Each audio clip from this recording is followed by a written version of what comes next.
Salvete omnes, and welcome to the Aeneid, Book 2, lines 201 to 219. In these lines, we have Laocoon, who is going to be punished for having struck the horse with his spear, and two serpents are going to come and they will destroy him and his two sons. So let us begin. Laocoon ductus Neptuno sorte sacerdos. Laocoon, having been chosen by lot as a priest as a sacerdos, as a priest for Neptune, Laocoon, was sacrificing a huge bull, a taurum ingentem, at the solemnes auras, at the solemn altars. So we have him sacrificing a huge bull, at the solemn altars. And now Virgil and Aeneas want us to pay attention. So they are going to use the word eke. Look, Virgil is asking us to imagine the scene as it unfolds before our eyes. Gemini, we have twins coming, but what kind of twins? We don't know. So twins from Tenedos, from the island of Tenedos, through the tranquil seas. I shudder referring. This is Virgil, Aeneas sticking himself in the situation, saying, I'm shuddering, referring back to this, how horrible it was. With their immensibus orbibus, with their immense orbs. And now we find out they are snakes, angues. And they stretch, move this. They stretch to the shores, ad litera. So ad litera. So here are the snakes stretching to the shore, whose chests erect between the waves. So now we see that their chests or their breasts are raised high above the waves.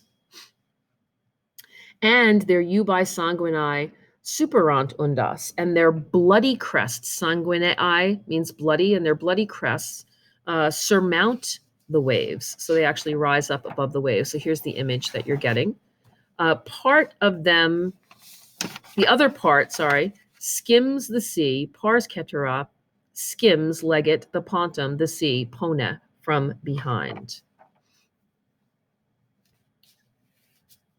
And twists their immensa terga, their huge backs, volumina, in a coil. Fit sonitus spumantes salo, a sound is made. Fit means is made. Sonitus is sound, like sonar, with the sputtering sea. A sound is made with the foaming sea. So here we have a little alliteration. The alliteration is supposed to, the S sound, it's supposed to give you the sense of the snakes hissing, but also a sense of the sputtering coming out of the sea. And then we also have salo here, which is the word for salt, and salt is used to represent the sea, so that is a little metonymy there. Okay, and now, let me move this. Yamque arwa tenebat, and now they reach the shore.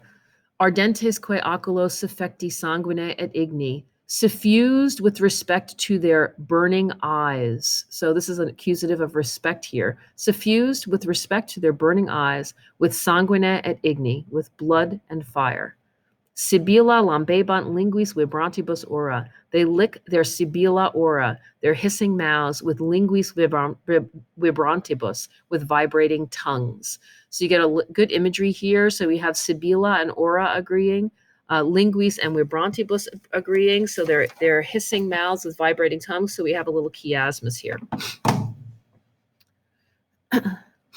Ili augmenet certo leacunta petunt. So they, now we've indicated a change in subject here with Ili. They seek the leacunta, which are the children of Laocoon, in an augmena certo, in a certain battle line.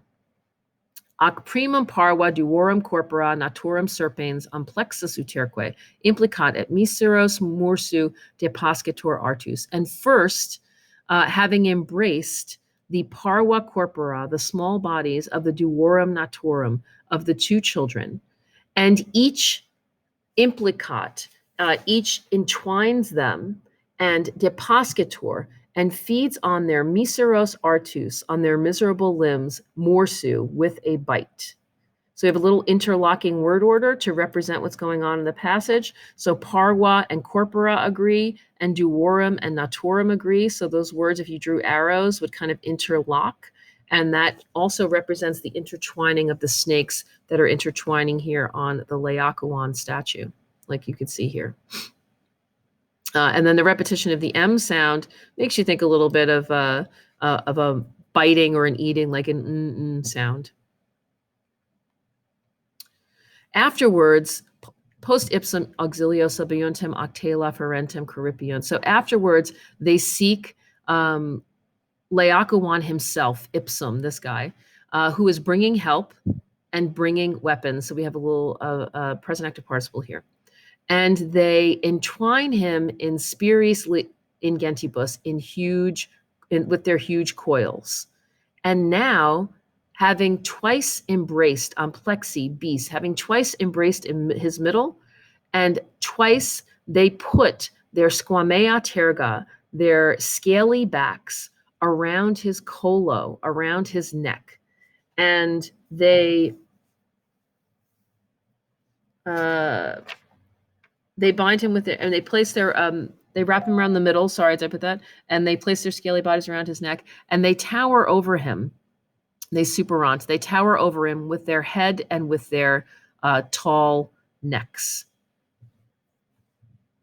And here's a little review of what happened. So we have the snakes coming from Tenedos, one of the most vivid passages that we have in the Aeneid.